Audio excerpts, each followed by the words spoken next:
ओम नमो भगवते वासुदेवाय।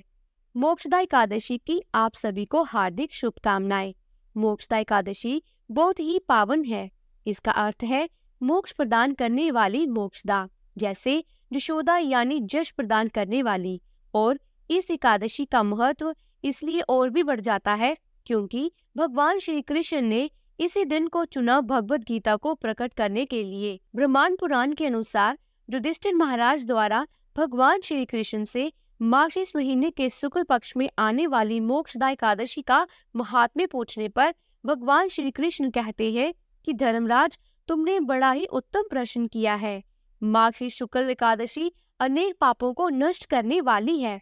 इसका नाम मोक्षदा एकादशी है। इस दिन दामोदर भगवान की धूप, दीप, नैवेद्य, तुलसी मंजरी आदि से भक्ति पूर्वक पूजा करनी चाहिए। आइए अब जानते हैं मोक्षा एकादशी पूजा विधि।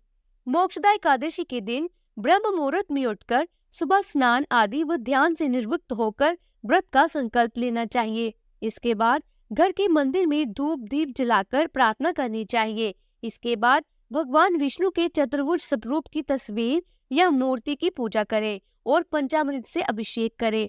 इसके बाद पूरे विधि विधान के साथ पूजा अर्चना करें, जिसमें रोली, धूप, दीप, सिंदूर, तुलसी के पत्ते, फूल आदि चढ़ाए जाते हैं और मिष्ठान या फल का भोग लगाए।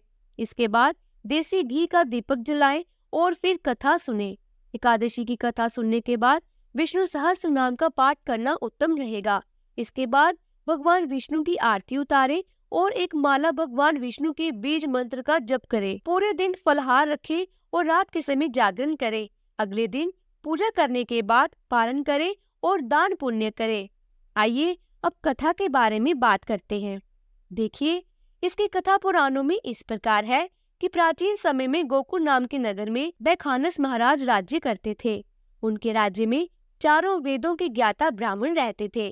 राजा अपनी प्रजा का पुत्र व्रत पालन किया करता था।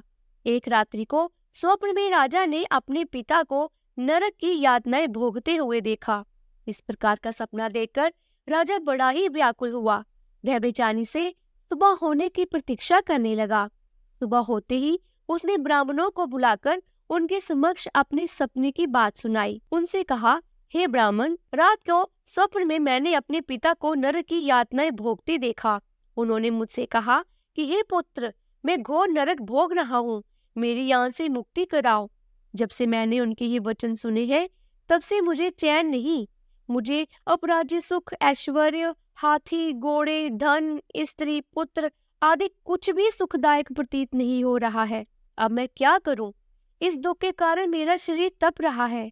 आप लोग मुझे किसी प्रकार का तप, दान, व्रत आदि बताइए, जिससे मेरे पिता को मुक्ति प्राप्त हो।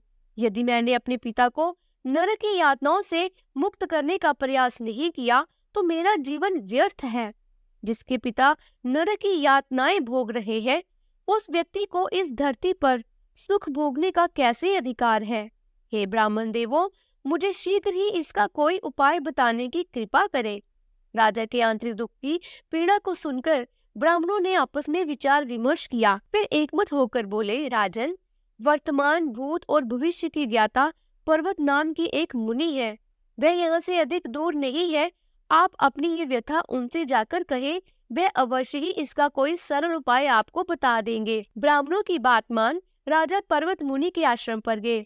आश्रम में अनेक शांति चित योगी और मुनि तपस्या कर रहे थे।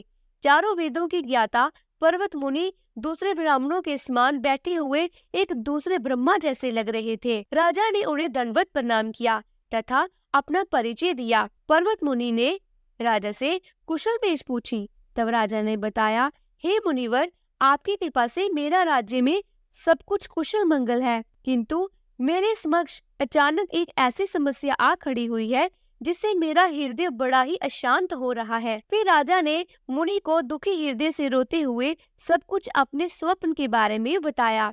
फिर दुखी स्वर में बोला, हे महर्षि, अब आप कृपा करें, मेरा मार्गदर्शन करें कि ऐसे में मुझे क्या करना चाहिए। कैसे मैं अपने पिता को नरक की यातनाओं से बचा सकता हूँ? राजा की बात पर्वत मुनि ने गंभीरता पूर्वक सुनी। फिर नेत्र बंद कर भूत और भविष्य पर विचार करने लगे। कुछ देर गंभीरता पूर्वक चिंतन करने के बाद उन्होंने कहा, राजन, मैंने अपने योग बल के द्वारा देखा कि तुम्हारे पिता ने पूर्व जन्म में अपनी पत्नियों में भेदभाव किया था। इस पाप कर्म के फल से तुम्हारे पिता नरक में गए हैं। राजा ने अपने पिता के उद्धार हेतु प्रार्थना करने पर पर्वत मुनि ने बोला, हे राजन, मार्गशीर्ष मास के शुक्ल पक्ष में जो एकादशी होती है उसे मोक्षदा एकादशी कहते हैं। ये मोक्ष प्रदान करने वाली है। आप इस मोक्षदा एकादशी का व्रत करें और उस व्रत के पुण्य को संकल्प करके अपने पिता को अर्पित कर दे। एकादशी के पुण्य प्रभाव से अवश्य ही आपके पिता की मुक्ति होगी। पर्वत मुनि के वचनों को सुनकर राजा अपने राज्य को लौट गए और परिवार सहित मोक्षदा एकादशी का व्रत किया। इस व्रत के पुण्य को राजा ने अपने पिता को अर्पित कर दिया। इस पुण्य के प्रभाव से राजा के पिता को सहज ही मुक्ति मिल गई। राजा के पिता ने दर्शन देते हुए कहा, हे पुत्र, तेरा कल्याण हो। इतना कहकर राजा के पिता ने स्वर्ग को प्रस्थान किया। भगवान श्री कृष्ण आगे कहते हैं कि जो मनुष्य मार्गशीर्ष के शुक्ल पक्ष की एकादशी का उपवास करते हैं उनके सभी पाप नष्ट हो जाते हैं। इस उपवास से उत्तम और मोक्ष प्रदान करने वाला कोई भी दूसरा व्रत नहीं है। ये उपवास मोक्ष प्रदान करने वाली चिंतामणि के समान है, जिससे उपवास करने वाले की सभी मनोकामनाएं पूर्ण होती है। अतः भगवान श्री हरि विष्णु के नियमित ये उपवास पूर्ण निष्ठा से करना चाहिए। इस मोक्षदा एकादशी पर आप सभी व्रत का पालन करें, जिसका उद्देश्य है भगवान श्री कृष्ण को प्रसन्न करना, उनकी भक्ति करना, उनकी सेवा करना। इसका सबसे सरल साधन है उनके दिव्य नाम का जप करना। हरे कृष्ण कृष्ण कृष्ण हरे हरे, हरे राम राम राम हरे हरे। तथा साथ ही इस दिन भगवत गीता का यथारूप का पाठ भी अवश्य करें और स्वयं पाठ करने के साथ आप इसका दान भी कर सकते हैं। दूसरों को भागवत गीता उपहार में दे सकते हैं। तो इस मोक्षदा एकादशी पर आप सभी व्रत रखिए, भगवत गीता का पाठ कीजिए, दान कीजिए और अपना मनुष्य जीवन सफल कीजिए।